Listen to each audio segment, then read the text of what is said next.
ஓம் சக்தி தாயே போற்றி. நீ நல்லது நினைத்தால் இந்த தாயின் ஆசீர்வாதத்தில் உனக்கு நல்லது மட்டுமே நடக்கும். என் அன்பு பிள்ளையே, காலையிலிருந்து உன்னோடு பேச வேண்டும் என்று உன் அம்மா நான் காத்து கொண்டிருக்கின்றேன். அது மட்டுமல்ல, உன்னிடத்தில் ஒரு அவசர செய்தியை ஒன்றையும் சொல்லிவிட வேண்டும் என்றுதான் உன்னை எதிர்பார்த்து நான் இங்கே நின்று கொண்டிருக்கின்றேன் என் தங்க பிள்ளையே. அப்படி என்ன நான் அவசர செய்தியை கொண்டு வந்திருக்கின்றேன் என்று நீ தெரிந்து கொள்ள வேண்டும் அல்லவா என் பிள்ளையே? இதையெல்லாம் நினைத்து கொண்டிருக்கின்ற நேரத்தில் உன் தாயானவள் நான் கொண்டு வந்த செய்தி என்னவென்பதை சொல்லிவிடுகின்றேன் என் செல்ல குழந்தையே. இதை ஏற்கும் பொழுது நிச்சயமாக உன்னுடைய கண்களிலிருந்து கண்ணீர் வருவதை யாராலும் தடுத்து நிறுத்த முடியாது. ஏனென்றால் என் பிள்ளையே, அந்த அளவிற்கு மனவேதனையில் நீ இருந்து கொண்டிருக்கின்றாய்.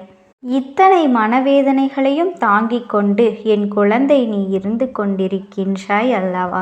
ஒருவர் உனக்கு கொடுத்த வேதனை உனக்கு ஆழமான காயத்தை ஏற்படுத்தி விட்டது.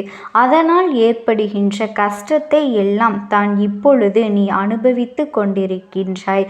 இந்த கஷ்டத்திற்கு காரணம் எல்லோர் முன்னிலையிலும் உன்னை அவமானப்படுத்துவதற்காக ஒரு நபர் என்றோ திட்டங்களை எல்லாம் தீட்டி அதை இன்று செயல்படுத்தியும் விட்டார். என் செல்ல பிள்ளையே, நீயும் வெள்ளந்தியைப் போல இருந்து கொண்டு மற்ற எந்த விஷயங்களை பற்றியும் கவலைப்படாமல் வருகின்ற ஆபத்து என்னவென்று கூட தெரியாமல் இப்பொழுது அதிலே சிக்கி கொண்டு விட்டாய். எப்பொழுதுமே மற்றவர்கள் விஷயங்களில் தலையிடாமல் மற்றவர்களை பற்றி எந்த ஒரு விஷயங்களையும் பேசாமல் இருந்ததனால் இன்று அவர்கள் கொடுத்த ஒரு மிகப்பெரிய ஏமாற்றம், ஒரு நம்பிக்கை துரோகம் உன்னுடைய மனதை காயப்படுத்திவிட்டது. இவர்கள் எல்லாம் இப்படி செய்வார்களா என்று, இப்படி இருப்பார்களா, இவர்கள் இப்படி செய்திருப்பார்களா என்று ஒரு பொழுதும் உன் மனதில் நீ நினைத்தது கிடையாது. யார் என்ன செய்தாலும் அவரவர் வாழ்க்கையை அவரவர்கள் வாழ்ந்து கொண்டிருக்கின்றார்கள். நாம் மற்றவர்களுடைய வாழ்க்கையில் தலையிடக்கூடாது என்றுதான் நீ எப்பொழுதுமே ஒதுங்கி நின்று கொண்டிருக்கின்றாய் அல்லவா? யார் என்ன செய்தாலும் அவர்களை பற்றி நீ எந்த விதமான குற்றமோ குறையோ சொல்லாமல் நீ உண்டு, உன்னுடைய வேலை உண்டு என்று அமைதியாக நீ வாழ்ந்து கொண்டிருக்கின்றாய். யாராவது உனக்கு கஷ்டங்களை ஏற்படுத்தினால் கூட அவர்களை எல்லாம் எதிர்த்து நீ எந்த ஒரு விஷயத்தையும் செய்ய நினைத்தது கிடையாது.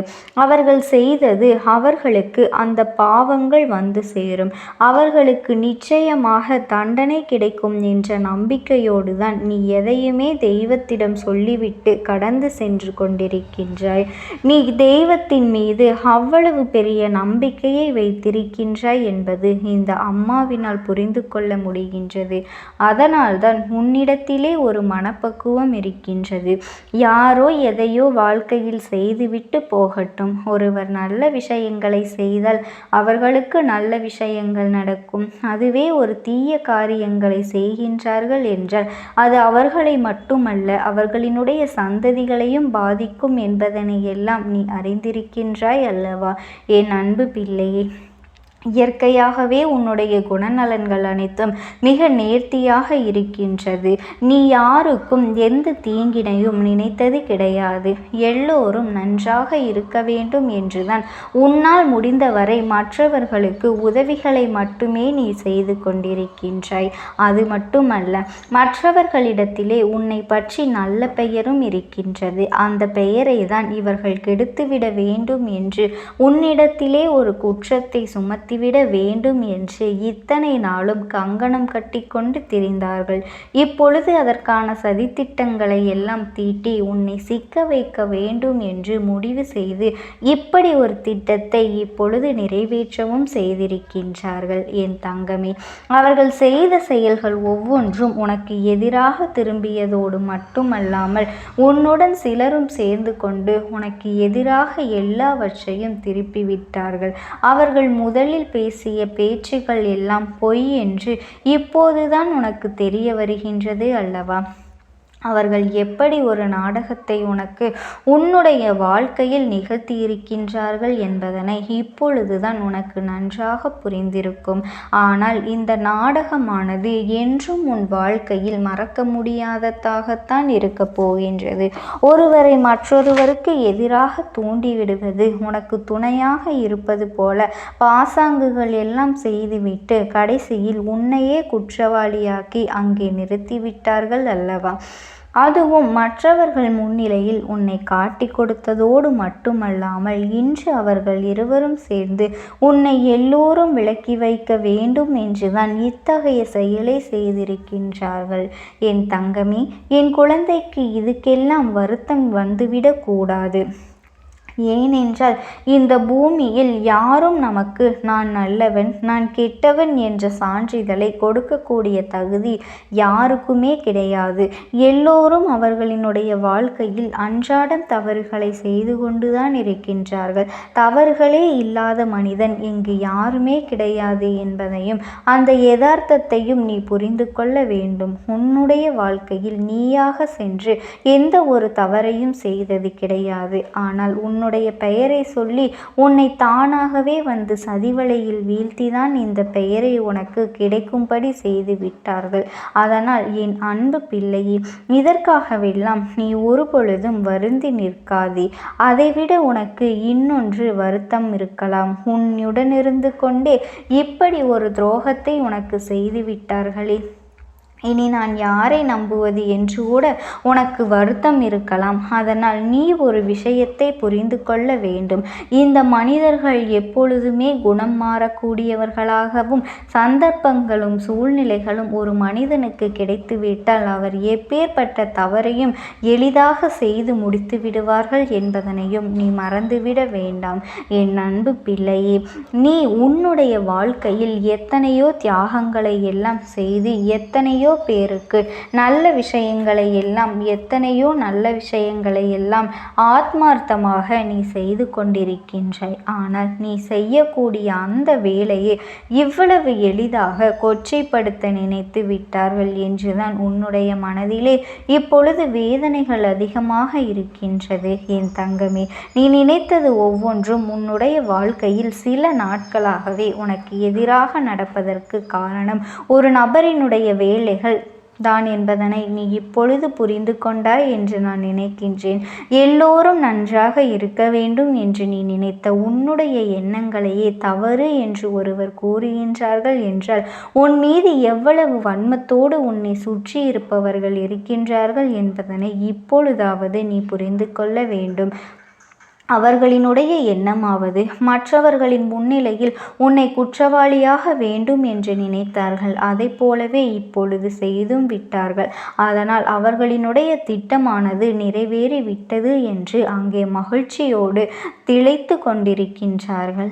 என் அன்பு பிள்ளையே, நீ ஒன்றை மட்டும் நினைவில் வைத்துக்கொள். அவர்களினுடைய மகிழ்ச்சியானது நிரந்தரம் கிடையாது. அவர்கள் நல்லவர்கள் போல உன்னிடத்திலே நாடகமாடி இத்தகைய சூழ்ச்சியை செய்தார்கள் அல்லவா? இந்த நாடகமானது ஒரு நாள் வெட்ட வெளிச்சத்திற்கு வந்துதானே ஆக வேண்டும். அதுவும் கூடிய விரைவில் வரப்போகின்றது. இப்பொழுது உனக்கு ஏற்பட்ட களங்கமானது துடைத்தெறியப்பட்டு அவர்கள் மீது வரக்கூடிய அந்த வலியும் பாவமும் அந்த பழியும் பாவமும் என்றும் அவர்களை விட்டு நீங்கவே நீங்காது. இந்த தாயானவள் அவ்வளவு சுலபமாகவெல்லாம் இவர்களை எல்லாம் விட்டுவிட மாட்டேன். தவறுகள் செய்ய நினைப்பவர்கள் என் முன்னால் நிச்சயமாக தண்டனையை பெற்றுக்கொள்ளத்தான் போகின்றான். உனக்கு எந்த அளவிற்கு உன்னுடைய மனதினில் காயப்படுத்தி வேதனைகளை கொடுத்தார்களோ அதை போலவே பல மடங்கு அவர்களுக்கான தண்டனையும் இங்கு இருக்கின்றது. அத்தனை வேதனைகளையும் அவர்கள் அனுபவிக்கின்றார்கள். என் குழந்தையே, என் அன்பு செல்லமே, இந்த தெய்வமானது இத்தனை நாட்கள் இதையெல்லாம் பார்த்து கொண்டு சும்மா இருந்ததற்கு காரணம் என்ன தெரியுமா? இத்தனையும் இல்லாமல் எந்த எல்லை வரைதான் இவர்கள் செல்கின்றார்கள் என்பதனை பார்ப்பதற்காகத்தான். அவர்களை ஆடவிட்டு வேடிக்கை பார்த்தது. அவர்களினுடைய நாடகமானது இப்பொழுது முடிந்துவிட்டது அல்லவா? இனி என்னுடைய ஆட்டமானது அவர்கள் வாழ்க்கையில் ஆரம்பிக்க போகின்றது. அந்த கொடியவர்களின் ஆட்டம் ஆட்டமானது இனி அடங்கி போகின்ற நாள் வெகு தொலைவில் இல்லை. என் செல்ல குழந்தையே, நான் உன்னோடு பேச நினைத்த இந்த விஷயம் இருக்கின்ற இந்த கஷ்டத்தில் இருக்கின்ற இந்த அம்மா நான் உனக்கு துணையாக இருக்கின்றேன் என்பதனை உன்னிடத்தில் தெளிவாக சொல்லிவிடுவதற்காகத்தான். எதற்காகவும் நீ கவலைப்படாதே. இந்த தாயானவளின் அன்பும் ஆசீர்வாதங்களும் என்றென்றைக்குமே உனக்கு முழுமையாக கிடைத்து கொண்டேதான் இருக்கும். ஓம் சக்தி, ஓம் ஆதிபரா சக்தி. என் குழந்தையே, நீ யோசனை செய்யாதே. இந்த தாயானவள் சொல்வதனை நீ முழுமையாக கேட்டால்தான் உனக்கு அது தெரிய வரும். நான் உனக்குள்ளே எதிர்மறையான எண்ணங்களை விதைக்கின்றேனா அல்லது நேர்மறை எண்ணங்களை கொண்டு வர முயற்சி செய்கின்றேனா என்று. என் செல்ல குழந்தையே, எல்லோரும் உன்னுடைய வாழ்க்கையில் அத்தனை எளிதாக உன்னை ஏமாற்றி விடுகின்றார்கள். அது மட்டுமல்ல, அவர்களினுடைய சில செயல்களை எல்லாம் சுயநலத்திற்காக உன்னை பயன்படுத்தி கொண்டு உன்னையும் தேவையற்ற பிரச்சனைகளில் மாட்டி விடுகின்றார்கள். அதையெல்லாம் பார்த்து கொண்டு இந்த அம்மாவினால் பொறுத்து கொள்ள முடியவில்லை. அவையெல்லாம் உன் கண்முன்தானே நடந்து கொண்டிருக்கின்றது. ஆனாலும் நீ கண்டும் காணாததும் போல இருந்து கொண்டிருக்கின்றாய். ஏனென்றால் அவர்களுக்கு நீ உன்னுடைய வாழ்க்கையில் சில நேரங்களில் அதிக முக்கியத்துவத்தை கொடுத்து விடுகின்றாய். உனக்கு அவர்களின் முழு சுயரூபம் என்னவென்பது தெரியவில்லை. அவர்களை பற்றி நீ தெளிவாக தெரிந்து கொண்டிருந்தாயானால் நிச்சயமாக இப்பொழுது வாழ்க்கையில் எத்தனை மாற்றங்கள் வந்திருக்கும் என்பதனை நீ உணர்ந்து விடுவாய். எப்பொழுதும் நீ என்ன நினைத்து கொண்டிருக்கின்றாய் தெரியுமா? எப்படி இருந்தாலும் இவர்கள் எல்லாம் நம்மோடு பேசிக்கொண்டுதானே இருக்கின்றார்கள். அதனால் நம்மை மீறி எந்த ஒரு விஷயங்களையும் இவர்களால் செய்துவிட முடியாது என்று அந்த நம்பிக்கை உனக்கு அவர்களின் மீது எப்பொழுதும் இருந்து கொண்டிருக்கின்றது. ஆனால் உன்னுடைய நம்பிக்கையை காப்பாற்றக்கூடியவர்கள் அவர்கள் இல்லை. அவர்களின் மனதில் இருக்கின்ற எண்ணங்களோ நீ நினைத்து பார்க்க முடியாத அளவிற்கு மோசமாகத்தான் இருக்கின்றது. அவர்கள் மற்றவர்களின் மத்தியில் பேசும் பொழுது உன்னோடு நடித்து கொண்டிருக்கின்றார்கள். இந்த நடிப்பினை எல்லாம் நீ காணும் பொழுது உனக்கே வியப்பாகத்தான் இருக்கின்றதல்லவா? உன்னோடு இருக்கும் பொழுது, உன் இல்லத்தில் பேசும் பொழுது அவர்கள் பேசுகின்ற தோரணை வேறு, மற்றவர்கள் முன்னிலையில் உன்னிடத்திலே காட்டுகின்ற அன்பு வேறு.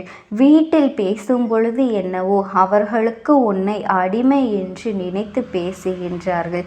வெளியில் செல்லும் போது மற்றவர்கள் மத்தியில் அவர்கள் உன்னை விட அன்பில் அதிகமானவர்கள் என்பது போல எதையோ பேசி தன்னை அங்கே நல்லவர்கள் என்று நிரூபித்து கொள்ள வேண்டும் என்று முயற்சி செய்து கொண்டிருக்கின்றார்கள். இது போன்ற ஒரு உறவு கிடைப்பதற்கு நீ கொடுத்து வைத்திருக்க வேண்டும் என்று மற்றவர்கள் நினைக்கின்ற அளவிற்கு அங்கே நடந்து கொண்டிருக்கிறார்கள். அவர்களின் எண்ணம் அது மட்டுமல்ல, அவர்கள் நினைப்பது போலத்தான் நீயும் நடந்து கொள்ள வேண்டும் என்று சில நேரத்திலே உன்னை வற்புறுத்தவும் செய்து விடுகின்றார்கள். காலம், சூழ்நிலை, நேரம் இவற்றை எல்லாம் பார்த்து சரி போனால் போகின்றது என்று நீயும் அவர்கள் நினைப்பதைப் போலவே நடந்து கொள்கின்றாய். அவர்கள் மற்றவர்கள் மத்தியிலே ஒரு முகமும் உன்னிடத்திலே நடந்து கொள்ளும் பொழுது இன்னொரு முகத்தினையும் உனக்கு காட்டுகின்றார்கள். முன்பெல்லாம் இது உனக்கு புதிதாக இருந்தது, ஆனால் இப்பொழுது அது உனக்கு பழகிவிட்டது அல்லவா? என் குழந்தையே, ஆரம்பத்தில் அதிர்ச்சி கொடுத்த விஷயங்கள் எல்லாம் இப்பொழுது உனக்கு பழக பழக பாலும் புளிக்கும் என்பது போல ஆகிவிட்டது. அதனால் என் குழந்தையே, இவற்றை எல்லாம் நீ கடந்து சென்று விட வேண்டும் என்று நினைக்கின்றாய் அல்லவா? உன்னுடைய எண்ணங்கள் சரியாகத்தான் இருந்தாலும் இந்த விஷயத்தில் நீ கொஞ்சம் கூடுதலாக கவனம் செலுத்த வேண்டும். ஏனென்றால் இவர்கள் செய்கின்ற வேலைகள் சற்று ஏற்கக்கூடியதாக இல்லை. உன் கண் முன்னால் நடக்கின்ற விஷயங்களை மட்டும்தான் நீ பார்த்து பார்த்திருக்கின்றாய். ஆனால் உன் கண்ணுக்கு தெரியாத பல விஷயங்கள், உன்னுடைய காதுகளுக்கு வந்து சேராத பல விஷயங்களை இவர்கள் எல்லாம் செய்து கொண்டிருக்கின்றார்கள். அவை எப்படிப்பட்ட விஷயங்கள், என்ன செய்து கொண்டிருந்தார்கள் என்பதை எல்லாம் உன் அம்மா நான் உனக்கு தெளிவாக சொல்லிவிடப் போகின்றேன். என் தங்க பிள்ளையே, உனக்கு ஏற்பட்டிருக்கின்ற பல பிரச்சனைகளுக்கு காரணமாக இவர்கள்தான் இருந்திருக்கின்றார்கள். இவர்கள் என்ன செய்தார்கள் தெரியுமா? நீ எத்தனைதான் விழுந்து விழுந்து அவர்களை கவனித்து கொண்டாலும், எத்தனைதான் நீயாக தேடி சென்று அவர்களுக்கு உதவிகளை செய்தாலும், அவர்களுக்கோ நீ இல்லை என்றால் நம் வாழ்க்கையில் நமக்கு கஷ்டங்கள் வந்திருக்கும் என்று தெரிந்திருந்தாலும் உன்னை ஒரு பொருட்டாகவே அவர்கள் எடுத்துக்கொள்ளவில்லை. உன்னை ஒரு பொருட்டாகவே அவர்கள் மதிப்பது இல்லை. ஆனால் நீ உன் மனதில் என்ன நினைத்து கொண்டிருக்கின்றாய்? நம்மை தவிர அவர்களுக்கு வேறு யாருமே இல்லை. அவர்களை எப்படியாவது இந்த வாழ்க்கையில் உதவிகளை செய்து முன்னேற்றி விட வேண்டும். அவர்களுக்கு துணையாக இருக்க வேண்டும். நாமும் அவர்களுக்கு உதவிகளை செய்யவில்லை என்ற அவர்களுக்கு யாருமே இல்லையே என்று சில நேரங்களில் நீ நினைக்கின்றாய். அவர்கள் தெரிந்தே சில தவறுகளை செய்தாலும் கூட இவர்களினுடைய குணம் இப்படித்தான், இவர்களை எல்லாம் திருத்தவே முடியாது என்று எளிதாக நீ கடந்து சென்று விடுகின்றாய். நீயாக போல உன்னுடைய வேலையை பார்த்து கொண்டுதான் இருக்கின்றாய். ஆனால் உன்னுடைய உடன் பிறந்தவர்களும் சரி, உன்னுடைய துணையின் உடன் பிறந்தவர்களும் சரி, அவர்களுக்குள் உனக்கும் இடையே கலகத்தை எப்பொழுதும் மூட்டிக்கொண்டுதான் இருக்கின்றார்கள். அவர்கள் செய்கின்ற இந்த வேலையினால் உன்னுடைய குடும்பத்தில் தான் மன நிம்மதி இல்லாமல் இருக்கின்றது. இவர்களின் குணத்தை பற்றி நன்றாக தெரிந்துமே இவர்கள் சொல்கின்ற விஷயங்களை எல்லாம் அவர்கள் அப்படியே நம்புகின்றார்கள். நீ இப்படியெல்லாம் செய்வாயா, இப்படியெல்லாம் செய்யக்கூடிய ஆள்தானா என்று அவர்கள் உன்னை பற்றி சிந்திப்பது இல்லை. மற்றொருவர் பற்றி சொல்கின்ற தேவையில்லாத வார்த்தைகளை எல்லாம் கூட அவர்கள் எளிதாக நம்பிவிடுகின்றார்கள். யோசிக்காமல் உன்னை அவர்கள் தவறாக நினைத்து விடுகின்றார்கள். அதை பற்றி உன்னிடத்திலே இப்படி நடந்ததா என்று ஒரு வார்த்தை கூட கேட்பது இல்லை. நீ இப்படி செய்தாயா, இப்படி பேசினாயா, அவர்களை கவனிக்கவில்லையா, அவர்களுக்கு எந்த உதவியும் செய்யவில்லையா என்று உன்னிடத்திலும் கேட்பதில்லை. தானாகவே அவர்கள் ஒரு முடிவினை எடுத்துக்கொண்டு உன்னிடத்தில் சில சமயத்தில் சண்டையும் போடுகின்றார்கள். அதுவெல்லாம் உன்னுடைய மனதில் எத்தனை காயப்படுத்துகின்றது என்பதனை தாயானவள் நான் அறியாமல் இல்லை. இப்படி செய்கின்ற மனிதர்கள் உன்னை சுற்றி இருப்பதற்கு காரணம் இவர்கள்தான். என் தங்கமே, உன்னிடத்திலே அவர்கள் நடிப்பதும் மற்றவர்களிடத்திலே வேஷம் போடுவதும் இவர்களுக்கெல்லாம் பழகிவிட்டது. என் செல்ல பிள்ளையே, அம்மா சொல்கின்ற அந்த உறவு உன்னுடைய இல்லத்தில் இருப்பதை நீ இப்பொழுது நிச்சயமாக புரிந்து கொண்டிருப்பாய். நான் சொல்கின்ற இந்த அடையாளங்களை கொண்டு உன்னுடைய இல்லத்தில் இருப்பவர்களை நீ தெளிவாக உணர்ந்து விட்டாய் அல்லவா? நிச்சயமாக அவர்கள் உனக்கு பின்னால் உன்னை பற்றி தேவையில்லாத விஷயங்களை பேசிக்கொண்டுதான் இருக்கின்றார்கள். உன்னுடைய குணத்தை பற்றி அவர்கள் தவறாக சித்தரிக்க முயற்சி செய்கின்றார்கள். உன்னுடைய உண்மையான குணமே அவர்களுக்கு புரியாத பொழுது அவர்கள் எதை வேண்டுமானாலும் எப்படி வேண்டுமானாலும் சொல்லி உன்னுடைய பெயரை கொஞ்சம் கொஞ்சமாக கெடுத்து கொண்டிருக்கின்றார்கள். என் அன்பு குழந்தையே, சில பொது இடங்களில் ஒரு சிலர் உன்னை ஒதுக்குகின்றார்கள். சிலருக்கு உன்மேல் மனக்கசப்பு இருக்கின்றது என்று நீ வேதனைப்படுகின்றாய் அல்லவா? அதற்கு காரணம் செய்த செயல்தான் என்பதை எல்லாம் நீ எப்பொழுதாவது புரிந்து கொண்டு இருக்கின்றாயா? என் பிள்ளையே, ஒருவேளை இவர்களிடத்திலிருந்து நான் எப்படி விடுபடுவது, எப்படி நான் தப்பிப்பது என்று நீ கேட்பாயானால் என் தங்கமே, அவர்களின் குணம் என்னவென்பதனை நீ முழுமையாக புரிந்து வைத்திருக்கின்றாயா அல்லவா? அதனால் உன்னால் அவர்களிடத்தில் இருந்து எளிதாக மீண்டு வர முடியும். ஆனால் அதற்கென்று ஒரு காலம் இருக்கின்றது. அது என்ன தெரியுமா? இவர்கள் உண்மையாகவே தைரியமற்றவர்கள். நேரடியாக நேருக்கு நேர் உன்னிடத்திலே எதையும் பேசிவிட முடியாதவர்கள். நீயும் எத்தனையோ சமயங்களில் போனால் போகட்டும் என்று இத்தனை காலமும் இருந்தாயல்லவா? இனி அவர்கள் உன்னுடைய கட்டுப்பாட்டிற்குள் வருவதற்கான காலகட்டங்களை உன் தாயானவள் நான் உருவாக்கி கொடுக்கப் போகின்றேன். நீ எதை நினைத்தும் கவலைப்படாதே. இந்த தாயானவளினுடைய அன்பும் ஆசீர்வாதங்களும் உனக்கு என்றென்றைக்கும் முழுமையாக கிடைத்து கொண்டே இருக்கும். ஓம் சக்தி. ஓம் ஆதிபரா சக்தி.